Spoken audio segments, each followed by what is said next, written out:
वक्त लगा दो वक्त को बनाने में, वक्त लगा दो वक्त को बनाने में, कसम खुदा की लोग तरस जाएंगे तुझे अपना बनाने में।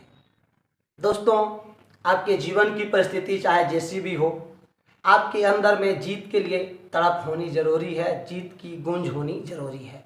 कहा जाता है कि मंजिल मिले न मिले ये तो मुकद्दर की बात है, हम और आप कोशिश ना करें ये तो गलत बात है। दोस्तों नमस्कार, स्वागत है आप सभी का आपके प्यारे YouTube चैनल JB क्लासेस में। आज हम आप लोगों के लिए एक बहुत ही बेहतर सेशन आपके सामने रखने का प्रयास कर रहे हैं। हमको पूरा उम्मीद है आपका हम 15 से 20 मिनट का समय में,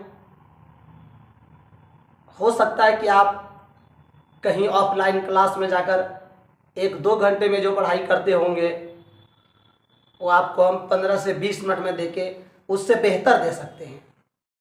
चलिए देखते हैं आज की सेशन को। ये जो सारे प्रश्न है दोस्त, 10वीं कक्षा के लिए साइंस का सारा इम्पोर्टेंट प्रश्न है, एकदम लड्डू सवाल है। लड्डू नहीं क्या बोलते उसको, मोती है क्या। चलिए देखते हैं। सबसे पहला क्वेश्चन है दोस्त, समतल दर्पण की फोकस दूरी क्या होती है। आपको बताना है कि समतल दर्पण जो है उसकी फोकस क्या हो सकती है। पहला ऑप्शन है 0, दूसरा ऑप्शन है अनंत 25 सेंटीमीटर और आपका है -25 सेंटीमीटर। समझते हैं इस प्रश्न को।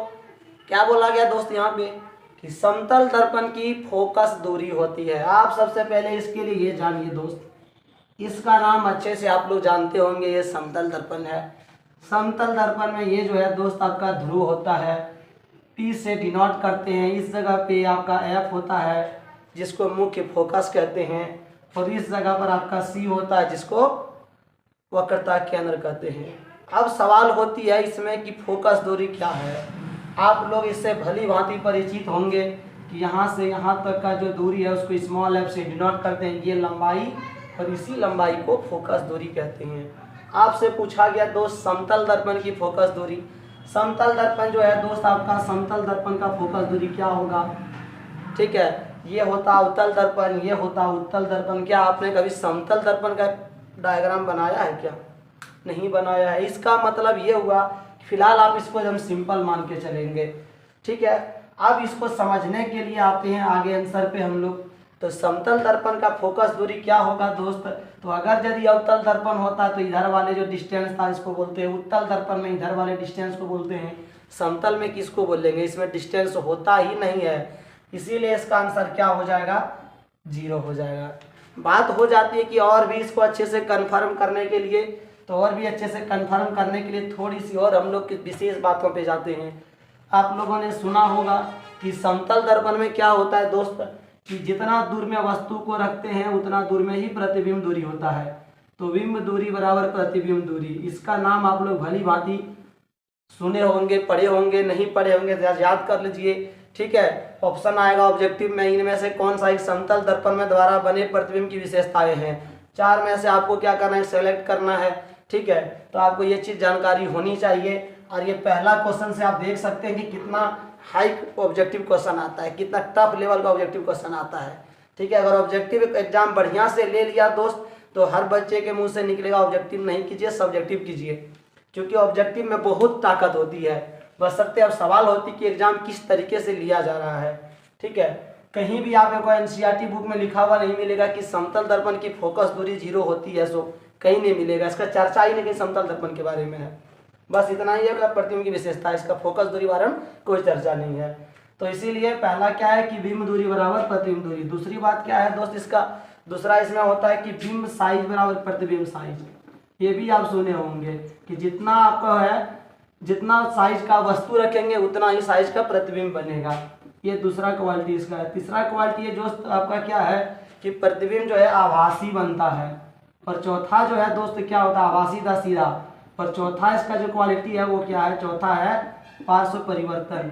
तो समतल दर्पण का 4 विशेषता है, समतल दर्पण में बनने वाले प्रतिबिंब की 4 विशेषता है। पहला क्या है कि जितना दूर में इस दर्पण से जितना दूर में किसी वस्तु को रखेंगे उतना ही दूरी पर प्रतिबिंब बनेगा, इसलिए लिखिए बिंब दूरी बराबर प्रतिबिंब दूरी। दूसरा क्या यहाँ पे कि बिंब साइज बराबर प्रतिबिंब साइज, मतलब जितना बड़ा यहाँ पर वस्तु रखेंगे उतना ही बड़ा यहाँ पर क्या होगा फोटो बनेगा। अगर ये 5 सेंटीमीटर का होगा ये भी क्या होगा 5 सेंटीमीटर का होगा। ठीक है, प्रतिबिंब जो बनेगा उसकी प्रकृति आभासी और सीधा होगा और पार्श्व परिवर्तन होगा। ठीक है, पार्श्व परिवर्तन बोले तो क्या होता है कि अगर अपने लेफ्ट साइड को हम दिखाएंगे वहां पे तो हमको वो राइट दिखेगा दर्पण में। तो चलिए ये था इस प्रश्न का आंसर पूरा डिटेल्स के साथ। इससे रिलेटेड और भी जो बातें होती वो भी हमने बताने का प्रयास किया। ठीक है, यानी कि आप कह सकते हैं इस क्वेश्चन के माध्यम से आपको हमने 4 और 1 यहाँ पर 5 क्वेश्चन सिखा दिया एक प्रश्न में। चलिए अब आपका अगला है, एक लेंस की क्षमता -4 है। लेंस की क्षमता -4 है। अब बोलता है इसकी फोकस दूरी क्या होगी। चलिए इसको भी समझ लेते हैं, बिल्कुल इसी तरीके से पूरा चीर फाड़ करके इसका ऑपरेशन कर लेंगे। ठीक है, ताकि इसके अंदर में जितना भी रहे सब चीज़ हमको दिख जाए बाहर से ही। तो चलिए इसको मिटा देते हैं। अगर आप लोग लिखना चाहते हैं लिख लेंगे, वीडियो पॉज करके स्क्रीनशॉट करके कुछ भी कर सकते हैं, आपकी मर्जी, आपके हाथ में मोबाइल है, आपकी ज़िंदगी आप जैसे जीना चाहते हैं जी लीजिए, कोई दिक्कत नहीं है। ठीक है, तो चलिए आते हैं, एक लेंस की क्षमता -4 है, इसकी फोकस दूरी क्या होगी। लेंस की बात कर दिया दोस्त, ये होता है एक लेंस, ये होता है एक लेंस, ये दोनों बड़ा ही क्यूट दिखता है दिखने में। ठीक है, इस लेंस को उत्तल कहते हैं, इस लेंस को अवतल कहते हैं। भली भांति आप लोग परिचित होंगे, नहीं होंगे तो कोई दिक्कत नहीं, अभी बोल लीजिए हमारे साथ में क्या। अब क्या बोलता है यहाँ पे कि जो लेंस है इसकी क्षमता जो है -4 है। ठीक है, तो इसकी फोकस दूरी क्या होगी। देखिए इसके लिए एक चीज़ जानने का जरूरत है कि लेंस की क्षमता क्या होती है। तो लेंस की क्षमता क्या होती है तो उसका एक फॉर्मूला होता है P = 1/f। ये लेंस की क्षमता का फॉर्मूला है। ठीक है, P से क्या हो जाता है क्षमता, F से क्या हो जाता है फोकस दूरी। अगर आप इसकी परिभाषा लिखना चाहेंगे तो आप लिख सकते हैं कि मीटर में फोकस दूरी के व्युत्क्रम को लेंस की क्षमता कहते हैं। मतलब जो आपको फोकस दूरी दिया रहेगा आप क्या करेंगे उसको पहले मीटर में चेंज करेंगे। जैसे मान लिया जाए 50 सेंटीमीटर है, अगर आपको इससे क्षमता निकालना हो तो आपको सबसे पहले क्या करना होगा, इसको 100 से भाग देकर मीटर में लाना होगा। ठीक है, जो आ जाएगा मान लो 1/2 आ गया। अब इस 1/2 को अगर आप क्या करते हैं पलट देते हैं तो वही आपका क्या आ जाएगा, इसका क्षमता आएगा। यानी कि इसका क्षमता आप निकालिएगा तो क्या आ जाएगा 2D आ जाएगा। D से डायोप्टर होता है, लेंस की क्षमता का ऐसा ही मतलब डायोप्टर।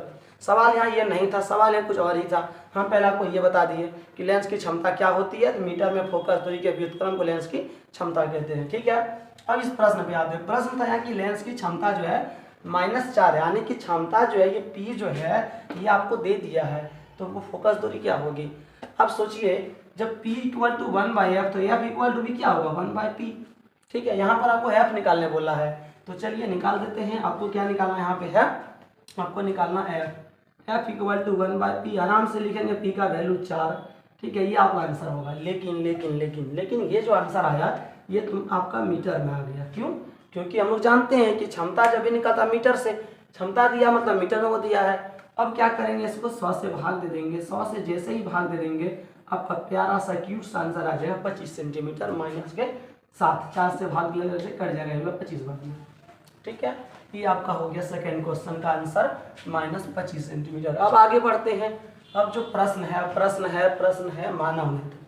मानव नेत्र में दूरदृष्टि दोष होने का क्या कारण है। ये बड़ा गड़बड़ क्वेश्चन है। गड़बड़ इसीलिए है क्योंकि इसका आंसर सबको पता रहता है, लेकिन बस एक कन्फ्यूजन हमेशा रहता है। देखते हैं इसमें क्या कन्फ्यूजन है। पहले आपको कन्फ्यूजन दिखाएंगे फिर आपको इसका सॉल्यूशन बताएंगे, और गारंटी देते हैं आज के बाद नहीं भूलोगे, ये तो मेरा गारंटी रहा। ठीक है, चलिए प्रश्न यहाँ पर है कि मानव नेत्र में दूरदृष्टि दोष होने का क्या कारण है। दूरदृष्टि दोष जो है वो क्यों होता है। पहला सवाल आपके सामने है फोकस दूरी बढ़ जाना, फोकस दूरी घट जाना। देखिए अगर आप इसको कंसेप्ट के साथ सीखेंगे तो बिल्कुल आप रटने से बच जाएंगे, स्वाभाविक सी बात है। अगर आप कंसेप्ट के साथ नहीं सीखेंगे आप रटने से नहीं बच सकते हैं, और जितना आप रटिएगा उतना गलत बनाइएगा, ये कन्फर्म है। क्योंकि कभी इसमें लगेगा कि दूरी बढ़ जाएगा, कभी घट जाएगा, बढ़ जाएगा, घट जाएगा, बढ़ जाएगा, घट जाएगा, बढ़ जाएगा, घट जाएगा, करते रह जाएंगे। ठीक है, यहाँ भी याद करके जाइएगा, बढ़ जाएगा, एग्जाम हॉल में घट जाएगा, वहाँ जाकर कन्फर्म है। क्या घट जाएगा, जाके आंसर घट जाएगा। ठीक है, तो चलिए समझते हैं इसमें होता क्या है। तो इसको जानने के लिए ये जानेंगे कि दूरदृष्टि दोष होता क्या है, इसको पहले जानेंगे। देखिए ये आपका मान लो आँख हो गया, सब कोई जानते होंगे इसको। ये आँख हो गया, नेत्र गोलक। ठीक है, नेत्र गोलक में यहाँ पर जो होता है वो लेंस होता है। यहाँ पर जो लेंस होता है, आप फोटो से आपको पता चल गया होगा, हमको थोड़ी ना आता फोटो बनाना उतना ज़्यादा, बस इसको हम अच्छे से बना दिए ताकि आपको पता चल जाए कि इस फोटो के माध्यम से हम क्या बताना चाह रहे हैं कि यहाँ पर जो लेंस है वो लेंस उत्तल लेंस है। कौन सा लेंस? उत्तल लेंस है। आप सोचिए कि अगर यहाँ उत्तल लेंस, अच्छी बात है, एक बात याद आ गया कि मानव नेत्र में कौन सा लेंस लगा रहता है? उत्तल लेंस लगा रहता है। दूसरी बात, इसका प्रतिबिंब कहाँ बनता है? इस जगह पर जाके बनता है। जहाँ पर बनता है वहाँ पर क्या होता है? रेटिना होता है। रेटिना का दूसरा नाम क्या है? दृष्टिपटल है। ठीक है, चलिए, बहुत अच्छी बात है। अब यहाँ क्या बोला गया कि मानव नेत्र में दूरदृष्टि दोष होने का क्या कारण है? देखिए, जब लेंस में यहाँ से लाइट जाती किसी वस्तु का तो फोटो इसका यहाँ बन जाता है। इसका फोटो कहाँ बनता है? रेटिना पर। अब हुआ क्या, कभी कभी इसका मूड सनक जाता है कि लेंस का मूड सनक गया, कभी कभी ये गोलक जो है उसका मूड सनक गया, और ये फोटो यहाँ ना बनकर क्या होता है, कभी कभी ये आगे जाकर बन जाता है, इधर बन जाएगा, और कभी कभी पीछे ही रह जाएगा, मान लो यही बन गया। ठीक है, फोटो बन नहीं पाता है, वहाँ तक लाइट चला जाता है। अब सोचिए, अगर इसको लाइट को यहाँ जाना चाहिए था, यहाँ ना जाके लाइट आगे चला गया। आगे क्यों चला गया? आगे क्यों चला गया? क्योंकि ये लेंस जो है इसका फोकस दूरी बढ़ गया, और जब इसका फोकस दूरी बढ़ गया तो ये लाइट कहाँ चल जाएगा? आगे चल जाएगा। तो लाइट अगर आगे चल गया तो प्रतिबिंब तो बना नहीं, तो इसी वाला दृष्टि दोष को क्या कहते हैं? दूरदृष्टि दोष। इसी को क्या बोलते हैं? दूरदृष्टि दोष। अब आपसे पूछा गया था कि मानव नेत्र में दूरदृष्टि दोष होने का क्या कारण है? आपको आंसर पता चल चुका होगा। फोकस दूरी बढ़ जाना, घट जाना, आपको पता चल गया होगा। शायद आप कमेंट में अगर जवाब लिख देंगे ज़्यादा बढ़िया रहेगा। क्या रहेगा कि फोकस दूरी बढ़ जाना। क्यों? फोकस दूरी बढ़ा तब लाइट आगे चला गया। आप ऐसे याद रखेंगे। दूरदृष्टि दोष मतलब जो बीमारी है वो दूर वाला है। दूरदृष्टि दोष का नाम है दूर। दूर यहाँ देखना है, बढ़ जाना, दोनों एक चीज हो गया। इससे भी आप याद रख सकते हैं। या अगर आपको फोटो याद रह जाए कि दूरदृष्टि दोष जो होता है उसमें क्या होता है कि आगे जाके प्रतिबिंब बन जाता है। आगे क्यों बनता है? क्योंकि फोकस दूरी इसका क्या होता है? बढ़ जाता है। बात अगला में आ जाते हैं। अगला आपका यहाँ पर है कि दूरदृष्टि दोष को डैश भी कहा जाता है। इसको और भी क्या कहा जाता है? तो जो दूरदृष्टि दोष है इसको भी याद करने में दिक्कत होता है, इसको भी ट्रिक सिखा देंगे अभी। तो दूरदृष्टि दोष को क्या कहा जाता है? हाइपरमेट्रोपिया। और जो निकट दृष्टि दोष है उसको क्या कहा जाता है? मायोपिया। ये इसका इंग्लिश वर्ड है। ठीक है, तो इसको भी कैसे याद रखेंगे? देखिए, नाम यहाँ क्या है? निकट दृष्टि दोष, मायोपिया। ये निकट मतलब नजदीक वाला। नजदीक वाला अगर नाम है इसका मतलब यहाँ पर जो है ये छोटा वाला नाम होगा। और दूरदृष्टि दोष, दूरदृष्टि दोष मतलब दूरा का बात कर रहा है। दूरा का बात कर रहा है तो ये नाम भी इसका लंबा होगा ना, इसलिए इसका नाम लंबा है, हाइपरमेट्रोपिया। ये इंग्लिश वर्ड है, बस यहाँ हिंदी से लिख दिया गया है, हाइपरमेट्रोपिया ऐसे होता है। और ये होता है मायोपिया, MYOPIA, मायोपिया। ठीक है, चलिए अब क्या कर सकते हैं? क्वेश्चन पूछने का स्टैंडर्ड तरीका है। हिंदी से हम एग्जाम दे रहे हैं, इंग्लिश में क्वेश्चन क्यों पूछेगा? लेकिन अब उसका मर्जी है। ये मॉडल सेट का क्वेश्चन है, प्रीवियस ईयर का। आगे बात करता है प्रतिरोध का एसआई मात्रक क्या? हाँ, लेकिन एक बात फिर याद दिला देंगे। क्या दिला देंगे कि ये जब दूरदृष्टि दोष का बात कर रहा था तो इसमें फोकस दूरी क्या हो गया था? बढ़ गया था। इसका एक भी और कारण भी हो सकता है कि अगर मान लिया जाए यहाँ पर बनना चाहिए था इसको, ये आगे क्यों चला गया? या तो हो सकता है इसका दृष्टि दोष क्या गया, फोकस दूरी इसका बढ़ गया, या नहीं तो और क्या हो सकता है? ये भी तो हो सकता है कि ये जो नेत्र गोलक है ये उतना बड़ा था, उतना बड़ा ना होके छोटा हो गया। देखो, दूसरा इसका और कारण होता है नेत्र गोलक का छोटा हो जाना। नेत्र गोलक का छोटा हो जाना।